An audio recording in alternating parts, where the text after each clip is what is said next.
Hello, this is Tim, SamY7, and this is my second part of my AD&D First Edition DMG review. And I'm going over another quote of Gary Gygax. It kind of gets under my skin a little bit. The less intelligent players who demand to play monster characters, regardless of obvious consequences, will soon remove themselves from play in any event. For their own ineptness will serve to have players or monsters or traps finish them off. This is kind of offensive. It's like if you want to play a kobold, basically screw you, buddy. Or you want to play a little goblin or something a little bit different than the standard fare. Gary Gygax is pretty much flipping you the finger. I didn't really like that quote at all. It kind of bugged me.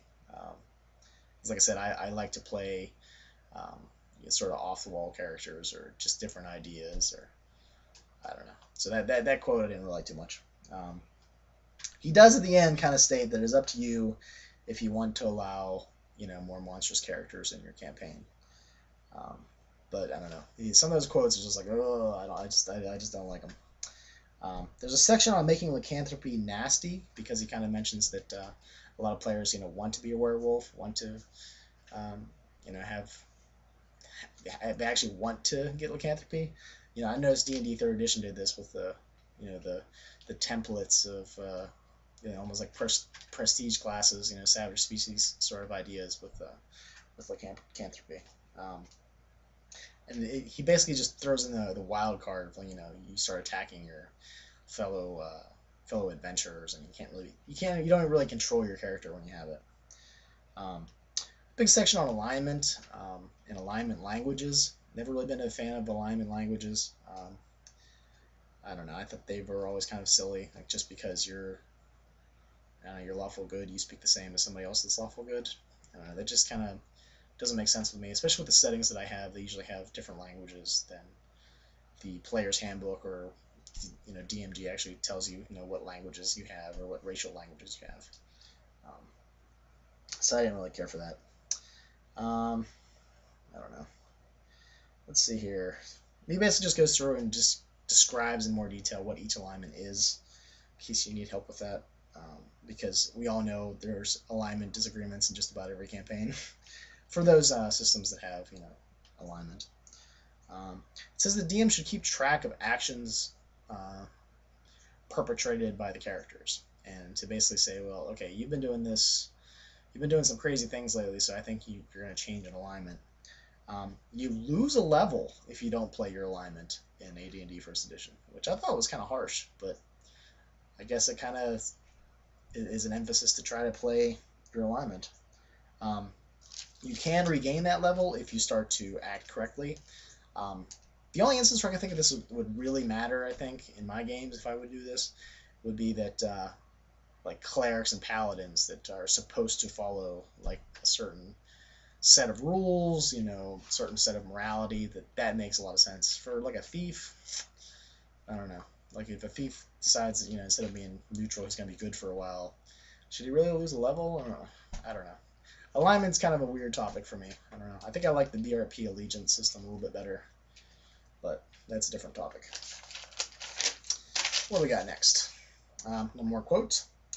The game is always supposed to be a challenge to cause players to want for something and to wish to adventure with their characters in order to obtain the desired things that they wish. You should not hesitate to be stingy and tight right from the beginning of a campaign. I've kind of messed up in certain of my campaigns when I first started where they were a little bit on the Monty Hall side. I gave a little too many magic items, artifacts that bumped up their stats.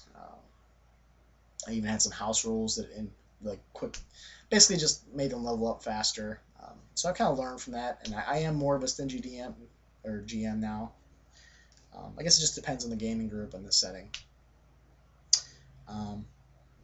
It's interesting that they had expenses in here for characters.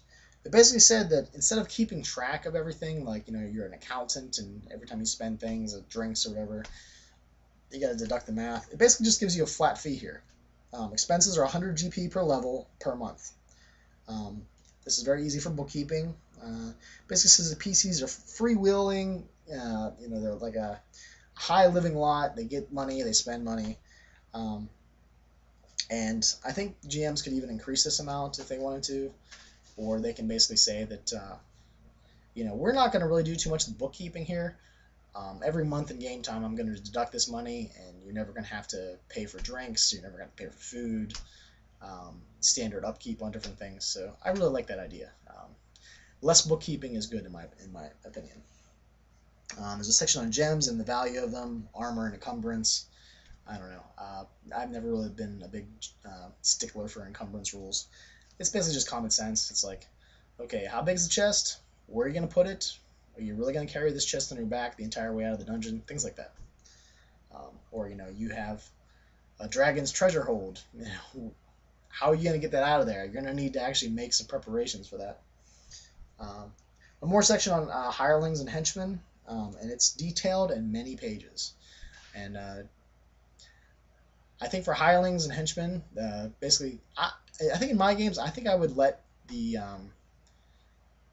or sort of force the players to play and role-playing out their hirelings. Maybe even give them suggestions like, okay, this hireling is pissed at you.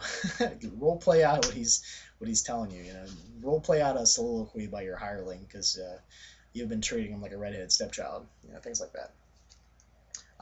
Talks about time and counting it, and how that's stressed, especially with since there's turns, which are basically the longer version. Like there's like rounds, and then there's turns, and turns affect the basically random monsters and things like that. Especially like spell durations, you have to keep a track of. I would also say that another reason to keep track of time is when groups split up. Like time can be different for each group. So if one group only takes maybe a turn to do something, and the other group takes 6 turns, that actually might affect the outcome of different different encounters. Like, oh, we're gonna go help them. Well, you have 6 turns to go before you can even get to them. Things like that. A turn is basically, there's 10 1-minute rounds in one turn. There's 6 turns in an hour. He also warns against wandering monsters and how too many of them can be a bad thing. Basically saying that you've plotted out your dungeon, you filled it with the stalking rules and suggestions. He said too many wandering monsters can be a bad thing, which that kind of struck me as a surprise from Gary Gygax, but I don't know. It's one that I agreed with. Because wandering monsters generally don't have treasure. They basically show up, try to kick your ass, make you blow your spells and arrows and things like that, and then they don't really give you anything. Cleric spells and the relationship to their deity was stressed, and it basically says that higher level clerics are held to higher standards by their deity, and that makes sense to me. If a god is giving you more high level abilities, he kind of wants you to do his thing. Spread the word, get more people. Don't be perpetrating evil acts. Unless it's an evil deity, of course. And then he's like, don't be giving no food to homeless people. Things like that. Talks about spells and scarcity and learning new spells, and basically just warning against giving players too much at the beginning. Let's see here. It actually gives a location for where the spells get their power. It says spells draw their power from other planes of existence.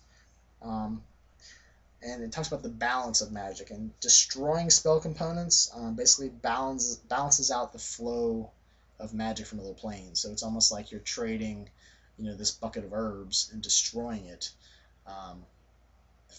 to be able to use that spell energy. It's actually like the destruction of matter. It's not just like, okay, you shake a leaf and then drop it on the ground. It literally is destroyed and just it's gone from existence. So I thought that was interesting. I think that's the coolest reasoning for spell components I've ever heard. It's like a law of magic and balance of nature. And it basically emphasizes that spell energy is not from the spellcaster. So I'll see you in the next video.